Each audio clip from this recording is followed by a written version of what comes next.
சேலம் மாவட்டம் ஓமலூர் அருகே குடும்ப தகராறு காரணமாக அரசு பள்ளி ஆசிரியை சக ஆசிரியர்கள் முன்னிலையில் கணவர் வெட்டி கொன்ற சம்பவம் பரபரப்பை ஏற்படுத்தியுள்ளது. தப்பி ஓடிய நபர் தனது மகளுக்கும் விஷம் கொடுத்து கொன்றுவிட்டு தானும் தற்கொலை செய்து கொண்டது விசாரணையில் தெரியவந்தது.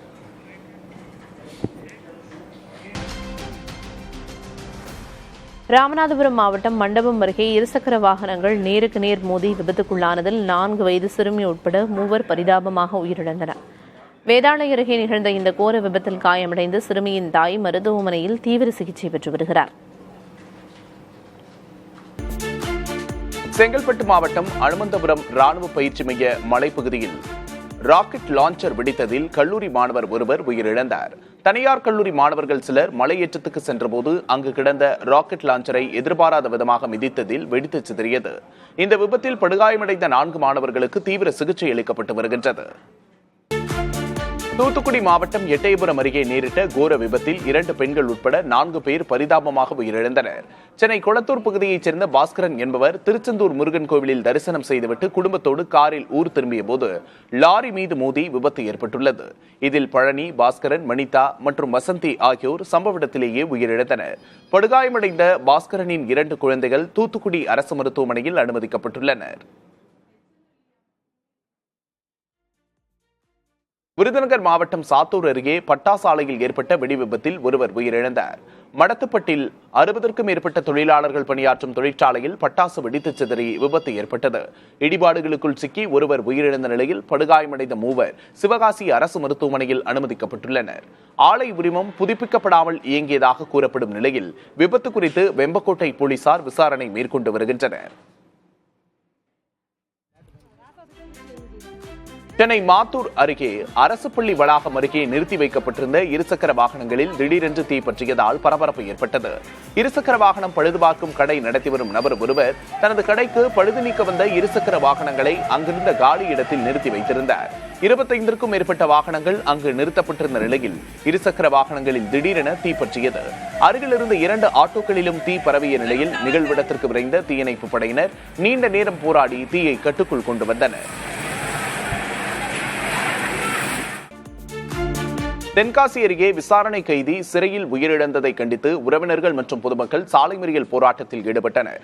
புளியங்குடியைச் சேர்ந்த வைரமூர்த்தி வழக்கு ஒன்றில் கைது செய்யப்பட்டு பாளை சிறையில் அடைக்கப்பட்டிருந்தார். இந்நிலையில் அவர் சிறையில் உயிரிழந்து விட்டதாக கூறப்படுகிறது. இதனையடுத்து உரிய விசாரணை நடத்த கோரி வைரமூர்த்தியின் உறவினர்கள் மற்றும் பொதுமக்கள் புளியங்குடி பேருந்து நிலையம் அருகே சாலை மறியலில் ஈடுபட்டனர். கிருஷ்ணகிரி மாவட்டம் ஊத்தங்கரை அருகே அதிமுக வேட்பாளரை பாமக நிர்வாகி தடுத்து நிறுத்தியதால் பரபரப்பு ஏற்பட்டது. பெரிய கொட்டகுளம் கிராமத்தில் அதிமுக வேட்பாளர் தமிழ்ச்செல்வனை வாக்கு சேகரிக்க விடாமல் கூட்டணி கட்சியான பாமகவின் மாவட்ட தலைவர் ஆறுமுகம் தடுத்து நிறுத்தியுள்ளார். கூட்டணி கட்சியினர் தன்னை பற்றி கட்சி தலைமையிடம் தவறான புகார் கூறி கட்சி பதவியிலிருந்து தன்னை நீக்கியுள்ளதாக அவர் குற்றம் சாட்டியுள்ளார்.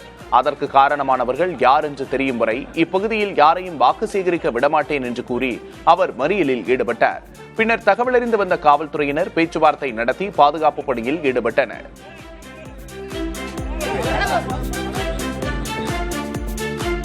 திருவண்ணாமலையில் தமிழ் புத்தாண்டை முன்னிட்டு கட்சி சார்பற்ற விவசாயிகள் சங்கத்தினர் கூழ் குடித்து நூதன போராட்டத்தில் ஈடுபட்டனர். 100 நாள் வேலை திட்டத்தில் கட்டாய கருவிழித்திரை பதிவு செய்யப்படுவதை கண்டித்த அவர்கள் மத்திய அரசின் முழு ஊதியத்தை மாநில அரசு வழங்கவில்லை என குற்றம் சாட்டினர். மேலும் பயிர்க்கடன் தள்ளுபடி தொடர்பான தேசிய ஜனநாயக கூட்டணியின் அறிவிப்பை வரவேற்பதாகவும் விவசாயிகள் தெரிவித்தனர்.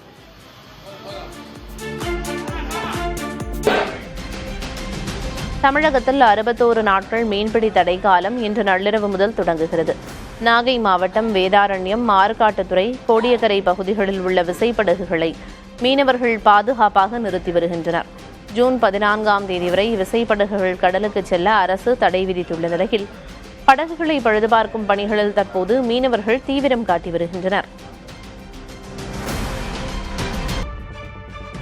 தமிழ்நாட்டில் நேற்று 12 இடங்களில் 100 டிகிரி ஃபாரன்ஹீட்டுக்கு மேல் வெப்பம் பதிவாகியுள்ளது. கோடை வெயிலின் தாக்கம் நாளுக்கு நாள் அதிகரித்து வரும் நிலையில் நேற்று அதிகபட்சமாக கரூர் பரமத்தியில் 104.90 டிகிரி ஃபாரன்ஹீட் வெப்பம் பதிவானது. வேலூரில் 104.18 டிகிரி ஃபாரன்ஹீட்டும், ஈரோட்டில் 103.64 டிகிரி ஃபாரன்ஹீட்டும் பதிவாகியிருந்தது. மதுரை விமான நிலையம், நாமக்கல், திருப்பத்தூர், கோவை, தருமபுரி, பாளையங்கோட்டை உள்ளிட்ட பகுதிகளிலும் 100 டிகிரி ஃபாரன்ஹீட்டுக்கு மேல் வெயில் சுட்டெரித்தது.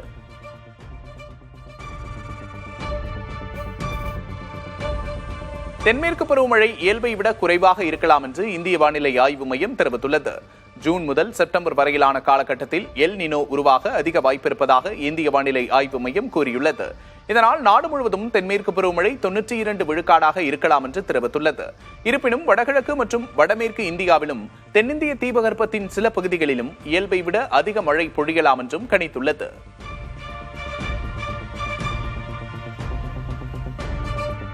கச்சா எண்ணெய் தட்டுப்பாடு எதிரொலியாக மதுரையில் 1 கிலோமீட்டர் தூரத்திற்கு மேல் ஆட்டோக்கள் கேஸ் நிரப்ப காத்திருக்கும் அவலம் ஏற்பட்டது.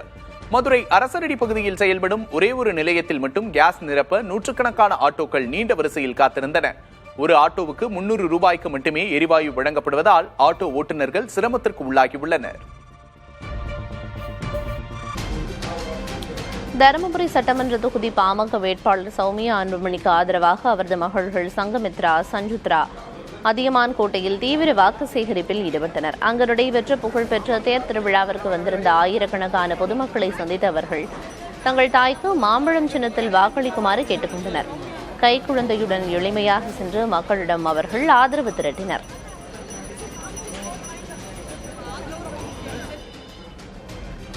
தமிழகத்திற்கு வடக்கிலிருந்து எந்த ஆபத்தும் இல்லை என்றும் தவறான செய்திகளை பரப்புவதை அனைவரும் தவிர்ப்பது நல்லது எனவும் பாஜக நிர்வாகியான நடிகர் சரத்குமார் தெரிவித்துள்ளார். ஆவடி சட்டமன்ற தொகுதியில் பாஜக வேட்பாளர் ராஜசிம்ம மகேந்திராவை ஆதரித்து பரப்புரை செய்த அவர் திமுக அரசின் குற்றச்சாட்டுகளை மறுத்ததோடு தாவேக தலைவர் விஜய் குறித்தும் அடுக்கடுக்கான விமர்சனங்களை முன்வைத்தார். கரூர் பெருந்துயிரில் பாதிக்கப்பட்டவர்களை நேரில் சந்திக்காத விஜய் எல்லாம் ஒரு தலைவரா என கேள்வி எழுப்பினார். விஜயின் ஜனநாயகன் திரைப்படம் இணையத்தில் கசிந்தது குறித்து பேசிய அவர் படம் நன்றாக இல்லை என்று அவர்களே கசிய விட்டார்களோ என சந்தேகம் எழுப்பினார். மதுரை மத்திய தொகுதியில் அதிமுக கூட்டணியில் புதிய நீதி கட்சி சார்பில் போட்டியிடும் நடிகர் சுந்தர் சி மீது தேர்தல் விதிமீறல் வழக்கு பதியப்பட்டுள்ளது. SS காலனி பகுதியில் உள்ள தேவாலயத்தில் கட்சியின் அடையாளமான அதிமுக துண்டை அணிந்து அவர் வாக்கு சேகரித்ததாக கூறப்படுகிறது. மத வழிபாட்டு தலங்களில் அரசியல் அடையாளங்களுடன் பரப்புரை செய்யக்கூடாது என்ற விதியை மீறியதற்காக தேர்தல் நடத்தும் அலுவலர் புகாரின் பேரில் SS காலனி காவல்துறையினர் இந்த நடவடிக்கையை எடுத்துள்ளனர். ஆம்பூர் அருகே விவசாய நிலங்களில் புகுந்த காட்டு யானைகள் பயிர்களை சேதப்படுத்தியதாக விவசாயிகள் வேதனை தெரிவித்துள்ளனர். பந்திரப்பள்ளி வனப்பகுதியை ஒட்டியுள்ள விவசாய நிலத்தில் வேலியை உடைத்து புகுந்த காட்டு யானைகள் தென்னை மற்றும் நெற்பயிர்களை சேதப்படுத்தியுள்ளன. இதேபோல் குன்னூர் அருகே அருவங்காடு பகுதியில் வெடிமருந்து தொழிற்சாலை அருகே உலாவரும் ஒற்றை காட்டு யானையால் தொழிலாளர்கள் அச்சமடைந்துள்ளனர். சிவகங்கை மாவட்டம் திருப்பத்தூர் அருகே கீரணிப்பட்டி முத்துமாரியம்மன் கோயில் பங்குனி தேரோட்டம் கோலாகலமாக நடைபெற்றது. அலங்கரிக்கப்பட்ட தேரில் அம்மன் எழுந்துள்ள ஆயிரக்கணக்கான பக்தர்கள் ஓம் சக்தி முழக்கமிட்டு வடம் பிடித்து தேரை இழுத்தனர். இந்த விழாவில் சுற்றுவட்டார பகுதிகளைச் சேர்ந்த ஏராளமான பொதுமக்கள் கலந்து கொண்டு சாமி தரிசனம் செய்தனர்.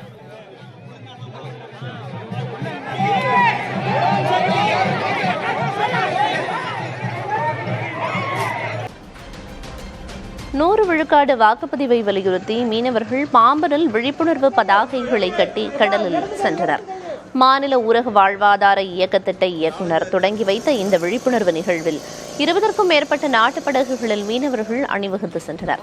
குறிப்பாக பாம்பன் கடலில் புதிதாக கட்டப்பட்டுள்ள ரயில் பாலத்தின் செங்குத்து தூக்கு பாலம் வழியாக படகுகள் கடந்து சென்று பொதுமக்களிடையே வாக்களிப்பதன் அவசியம் குறித்த விழிப்புணர்வை ஏற்படுத்தின.